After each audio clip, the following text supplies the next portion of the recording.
Hello, ladies and gentlemen. So right now we're going to talk about how a function can be how we can make a function undergo a vertical shift. Okay, and to do so, we're going to use this simple function here. Okay, we have a table here of some particular values from the function that'll help us in our discussion. Okay, and the first thing we want to do is this: um, we want to ask ourselves, like, how does this graph represent the function f of x? Okay, like any graph of a function, if we take any point, let's say we take this point here on the graph. Well, this point can be written as x comma, or let's say x star, because it's that particular value of x. Let's say that this is the value of x star. So that's the x coordinate, and how high it is from the x-axis is the function value at that point. So f evaluated at x star, right? That's what a point looks like. So now what we're going to do is we're going to ask the following question. So what if I had another function like this, g of x? And what if g of x was f of x plus 1? Okay?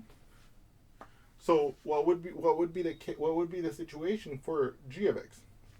Well, so what we could do is we could actually make a table of values for g of x. Okay. So let's take these same x values. Okay. X equals to 1, 2, 3, 4, 5, and let's calculate what the g of x would have to be, what the corresponding g of x would have to be. Okay. So if I calculate g of 1, okay, from the way I've defined the function, that would be f of 1 plus 1. Do I know what f of 1 is? Yes. From the table, I can see that for x value 1, f of 1 is negative 1. So this will become negative 1 plus 1, and we can see that that is 0. So I can place this calculation here. What about g of 2? G of 2, by definition, will be f of 2 plus 1, right? Because g of x, g is a function that takes an input x and outputs f evaluated at x plus 1. In this case, f of 2 plus 1. What is f of 2? 0. So it'll be 0 plus 1.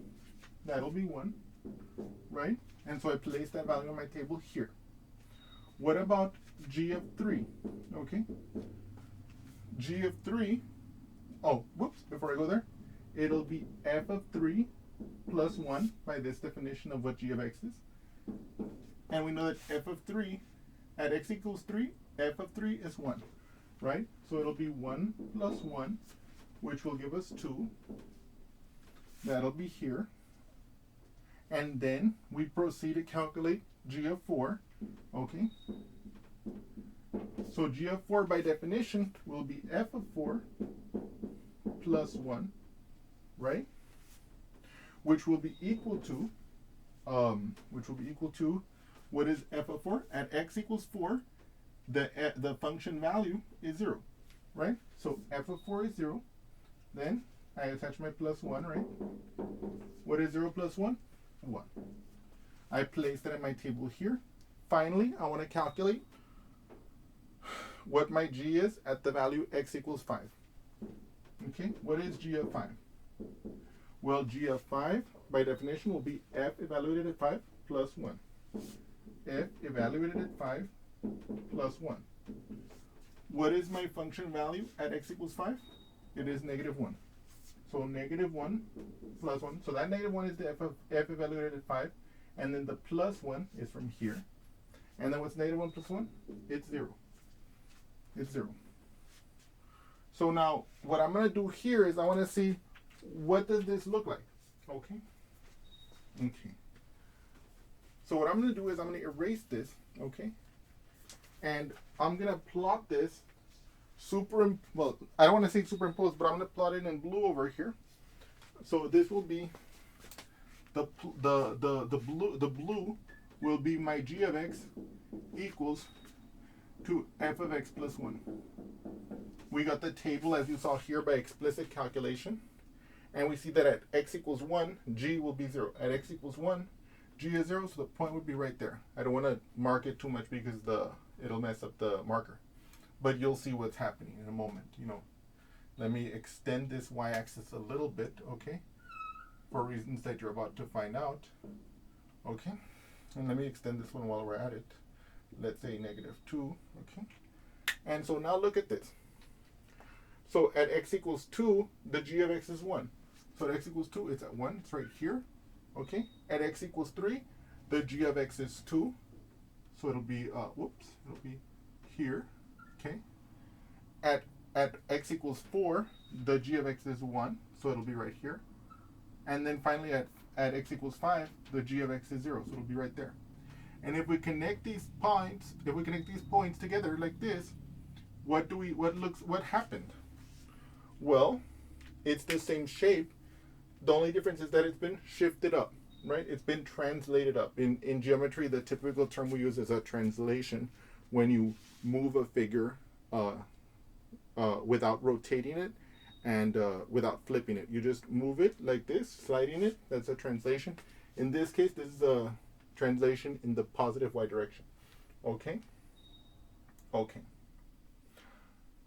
And before we let go of this part, I also wanna continue a little bit with the granular discussion I was talking about there.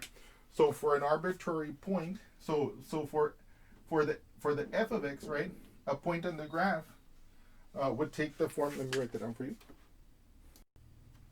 So to continue our discussion a little bit more, we know that a point on the graph of f, which is of course our black line, that is our toy function that we started out with, will be of the form x star f of x star, where x star is just meant to denote some particular value of x, right? For some particular x value, x star. So if the x star was 2, we know that for the f of x, the point is 0, 2. And I mean 2, 0, right? Just as we see in this row of the function table, okay?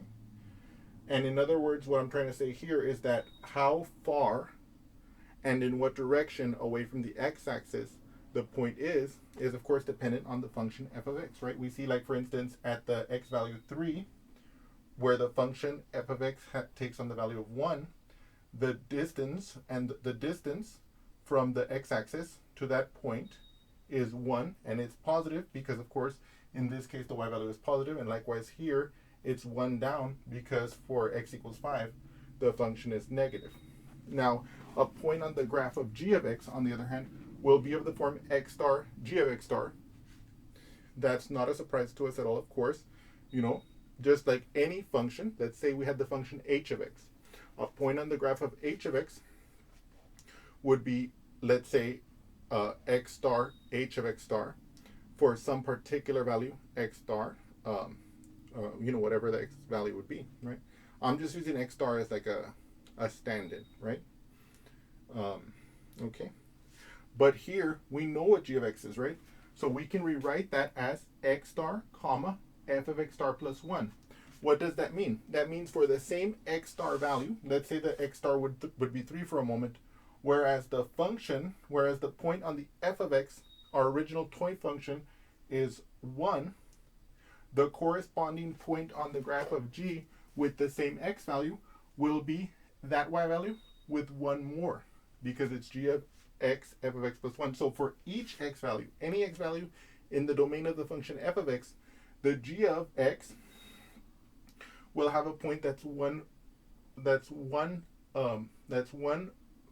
upwards, right? It's f of x star plus 1 for some particular x value x star.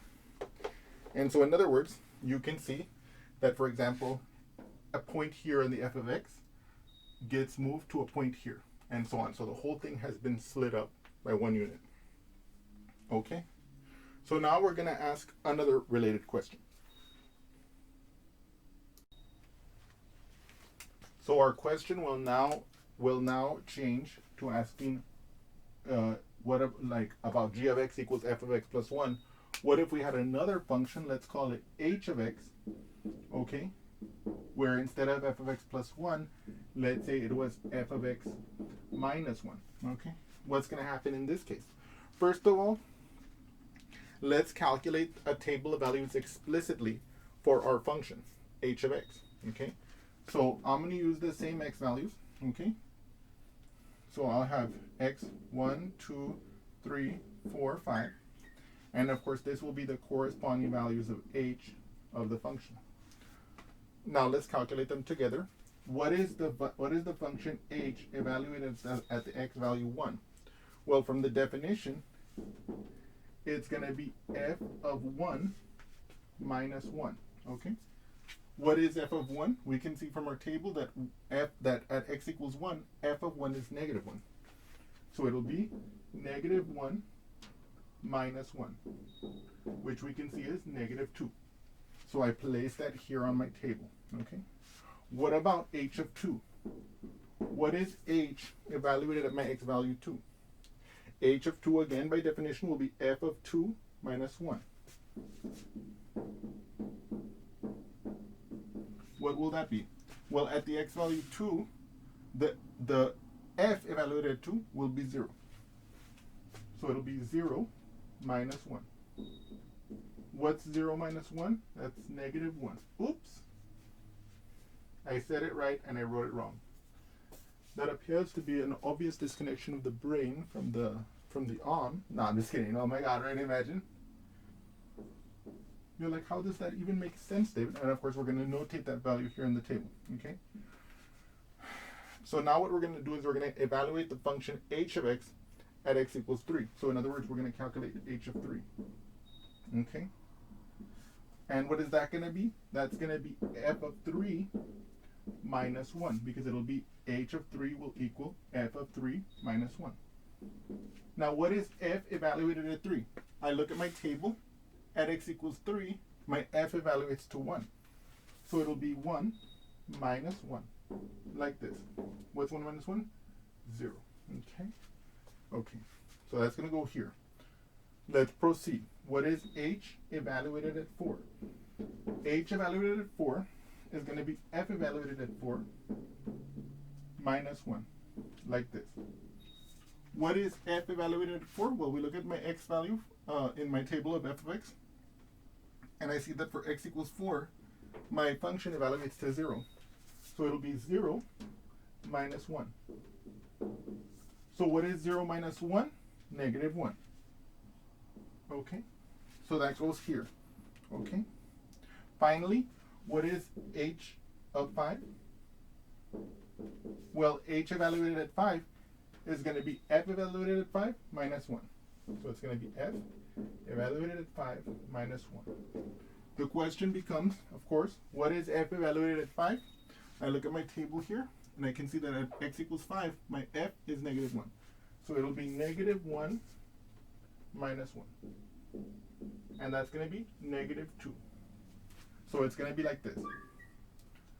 Now for us, I hate to, like, we might say that what I'm about to do is I'm going to pollute this graph even further, but you're going to see that it's going to help us to see what we're doing, okay? So yes. So what I'm now going to do is I'm going to draw the graph of h of x. Okay, let me see here. So h of x is going to, our f of x minus 1, I'm going to draw it in red. At x equals 1, my h is negative 2. So I'm going to draw the point right here. Okay? At x equals negative 2, not negative 2, I'm sorry. At x equals 2, my h is negative 1. So it'll be right here. Okay? At x equals 3, which is right here, right? My h value is at 0, so it'll touch right there. At x equals 4, my h value is negative 1, so that's going to be here. Okay?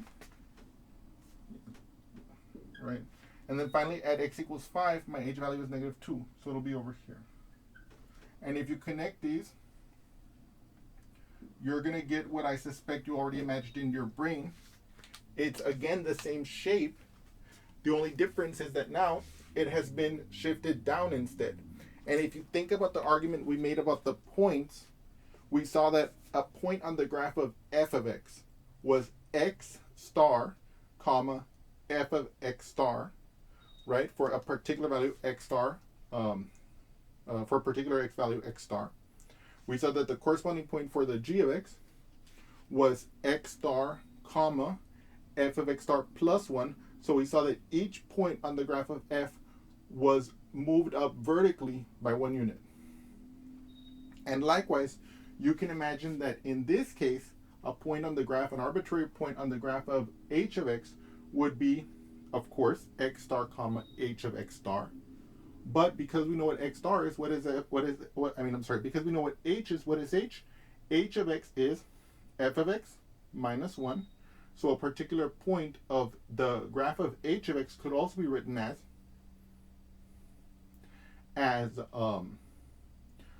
x star, comma, f of x star minus 1. And what would that correspond to?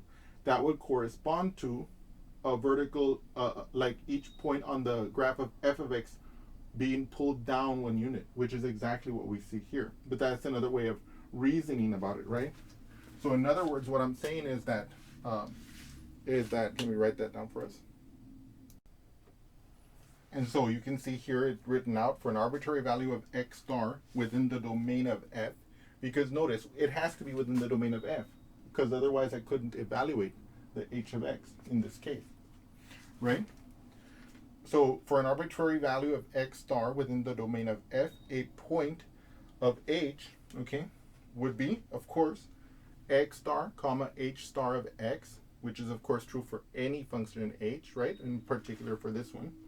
But because we know what h is, because of the form of h, we can also rewrite that point as x star, comma, f of x star minus 1, which is going to be a full unit less than the f of x value at that same x value. And that's why we see for each point they've all been dropped down 1 unit. So the net effect is that the graph of f has been shifted down. So h is a vertical shift down of f of x by 1 unit, and g is the vertical shift up by 1 unit of f of x. So now we're going to summarize these findings, okay? So we can summarize these findings as follows. We can see that if we write g of x as f of x plus k, then g of x is a vertical shift of f of x up by k units if k is positive, in other words, k greater than 0, and down by k units if k is negative, i.e. if the k is less than 0, okay? And you can see that this is exactly consistent with what we saw in our motivating examples, acting on this toy function. It let us see it very clearly, right? And so now I want to talk about just a few more takeaways from this, okay? Because, so first of all, this you should definitely put in a box on your notebook. If you're taking a note, if you have a notebook, if you want to make an index card of this, definitely do that. But so this is the summary of our findings. But before we let go of this video, I want to talk about one more thing related to this and the other transformations.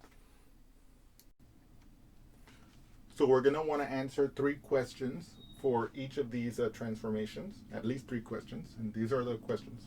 So first of all, we've made our analysis. We already summarized our results, but the next question we want to ask is this. Does this transformation affect the x coordinates or the y coordinates? And how, right? And how? So here I have my table for my parent function, right? I see that my x's are 1, 2, 3, 4, and 5, and I see that my y's, my y coordinates, my function values are negative 1, 0, 1, 0, and negative 1.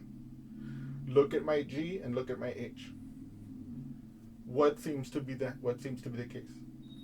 It seems to be the case that the vertical shift, whether positive or negative, leaves the x values untouched but changes the y values.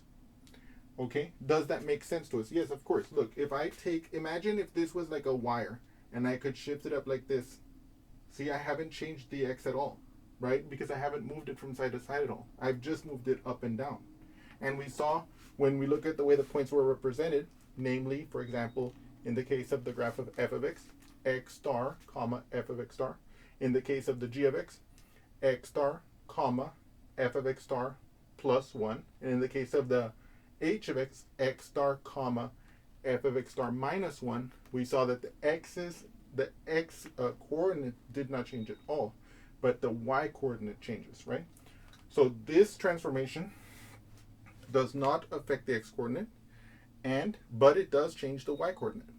And the way it changes the y coordinate is if it's a vertical shift upwards, you can see that each value of the g table is 1 greater than this one, in this case plus 1. If it was a positive k, it would have been k greater, right? So let's say the k had been 2, I would have added 2 to each of these, right? The table for a vertical shift downward would be basically a subtraction of each term of the y table, okay? So for example, in this case, our example was h of x, f of x minus 1. So we subtracted 1 from each of these values. In effect, we subtracted 1 from each of these values. We got -2, -1, 0, -1, and -2, right? And the reason why I'm asking this question, and the reason why we're talking about it, is because you can see how from this fact, we're going to be able to take, for example, the table of a parent function, and we're going to be able to transform it to a table of a transformed function. In this case, the table of a vertical shift, upwards or downwards, whatever the case may be. Okay, so just to recap the answer to this question, the vertical shift does not change the x coordinate of the table. It changes the y coordinate of the table, and it changes the y coordinate by an adding of k if it's a vertical shift up, if the k is positive, or a subtracting of k if the k is negative, it's a vertical shift downward. Okay, next question. So the second question we want to ask is, does this transformation affect the domain? In this particular case, our toy function is only defined within the region that we have here, okay? Or we can imagine that it only is defined in the region here. I didn't specify that it's defined anywhere else. But what you can see from here is that if we do assume it's only defined in this region, you can see that the x values have not changed. So you can see from here that the domain doesn't change. Another way of thinking about it is that you can see that we just moved it up and down. So regardless of regardless of whether it's a function like this or it's a function that has some infinite extent, like let's say the square root of x, right? Let's say, for example, we have the square root of x. The square root of x is defined for the values 0 to infinity, where 0 is included. I can vertically shift this function up or down, just as we saw here. I could let f of x be my square root function, and I can perform the vertical shift. But in the same way, just as in this toy function, since I'm not shifting it this way or that, the domain will stay the same. Okay? So this transformation does not affect the domain. Okay? Okay. And of course, by the way, the reason why I'm bringing this up is because, of course, we're going to be able to use this to kind of like do a sort of accounting with the domain if we apply multiple transformations. If we apply multiple transformations to a function, we'll be able to keep track of, does this transformation affect the domain, the range, and so on. And we're going to see that when we're graphing more examples, okay? And so that's why we're asking this question. Now, finally, I think you can probably imagine what the next question is going to be. We asked, does this transformation affect the domain? No. Does this transformation affect the range? Okay.